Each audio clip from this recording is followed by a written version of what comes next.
Mohamed, vous avez assisté à un voyage de la mémoire avec des champions du sport qui se sont rendus ce week-end à Auschwitz. Oui, Babette, chaque année, le Conseil représentatif des institutions juives de France organise un voyage de la mémoire au camp d'extermination de Auschwitz-Birkenau en Pologne. Pour la première fois à 6 mois des Jeux Olympiques, une trentaine de champions du monde du sport y étaient invités.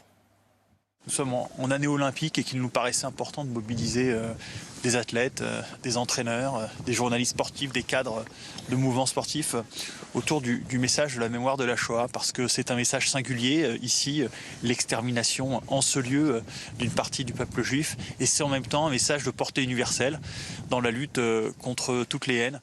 Tout au long de cette journée, ces sportifs ont pu découvrir le camp de concentration, visiter les baraquements et tenter de s'imaginer l'horreur des fours crématoires et des chambres à gaz, une journée qu'ils n'oublieront pas. Je vais sans doute, et c'est pas important, ressortir amoché de ce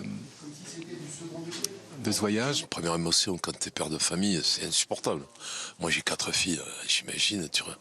Je me suis toujours mis dans cette situation. Tu montes dans le train. Dans le train, tu as 2 filles qui meurent, tu as ta femme qui est enceinte, qui est gazée. Et puis toi, tu survis. Il faut mieux mourir. Quand on est là, ça fait pas rigoler. Alors, ça pique, quoi. Ça pique, parce que tu te dis quand même, quelle bande de salopards. Ce voyage était organisé avant l'attaque terroriste du Hamas le 7 octobre dernier. Dans la foulée, alors que le voyage a été décalé, plusieurs sportifs ont annulé leur venue par peur des polémiques. Une décision incompréhensible pour les participants. C'est aberrant parce qu'ils n'ont rien compris, à mon avis. C'est compliqué aujourd'hui pour eux, pour certains qui n'ont peut-être pas ce genre de conviction que l'on peut avoir, nous, chevillés au corps, que l'on a un rôle, nous, sportifs. Tout ce qu'on est en train de vivre ici a pu être possible parce que des gens n'ont pas pris position. Et qu'on se doit de ne pas refaire les mêmes erreurs et on se doit de faire passer le message que ça peut réarriver et qu'on a une responsabilité aussi en tant que sportif, en tant qu'être humain, de pas faire l'autruche. Il y a 80 ans, quasiment jour pour jour, le 20 janvier 1944, le célèbre nageur Alfred Nakache était déporté à Auschwitz, avec sa femme et sa fille qui seront, elles, gazées dès leur arrivée. Lui sera humilié à de multiples reprises. Les nazis le forceront à nager dans un bassin d'eau croupie en plein hiver. Hier, le chanteur Amir, qui incarne le nageur au théâtre, découvrait Auschwitz pour la première fois. Il s'est arrêté de longues minutes devant ce bassin d'eau recouvert par la neige où, il y a 80 ans, Alfred Nakache résistait aux nazis. Pour eux, c'était amusant et pour lui, c'était rentrer dans les eaux insalubres, récupérer des objets qu'ils jetaient là-bas pour s'amuser, eux. Et lui, il jouait sa survie. Et il ne voulait pas leur donner cette joie-là de devoir mourir dans ces bassins en plein hiver. Il est difficile de mettre des mots sur ce que ça fait parce que je pense que le cerveau humain a du mal à intégrer toutes ces informations. C'est-à-dire qu'on est troublé. Parmi les participants à ce voyage figurait aussi l'ancien champion d'haltérophilie, Léon Lefkovitch. Dans les camps, il a perdu une partie de sa famille. À 15 ans, ce rescapé de Birkenau a survécu à ces longues marches de la mort qui ont tué plusieurs dizaines de milliers de personnes. On rentrait par la porte, on sortait par la cheminée. On n'existait pas en tant qu'être humain.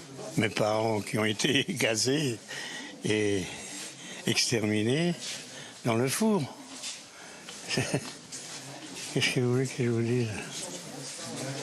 Il y a des moments tristes, en moi.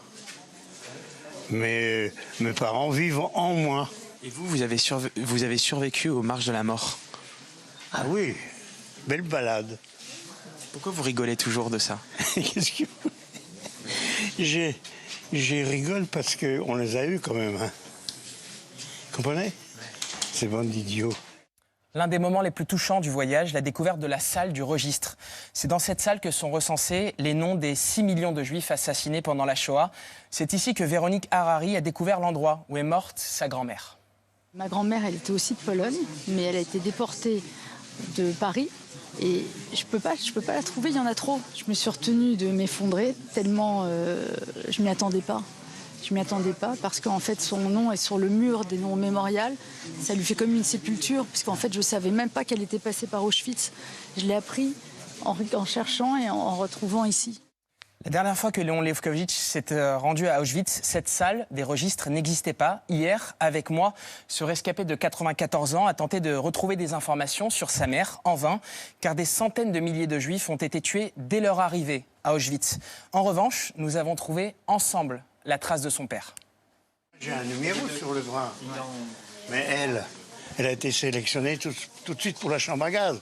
Donc il n'y avait aucune nécessité pour la tatouer, pour la tuer 5 minutes après. Quelquefois, je parle à ma mère. Ah oui, ton père, il est là.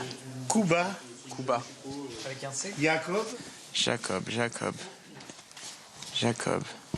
Ça fait drôle de voir autant de noms de Lefkovitch. Il y a Jacob qui est né le 15 mars 1902, qui est né à Lodz et qui est mort on ne sait pas où. Bah voilà, Ah bah voilà. le voilà.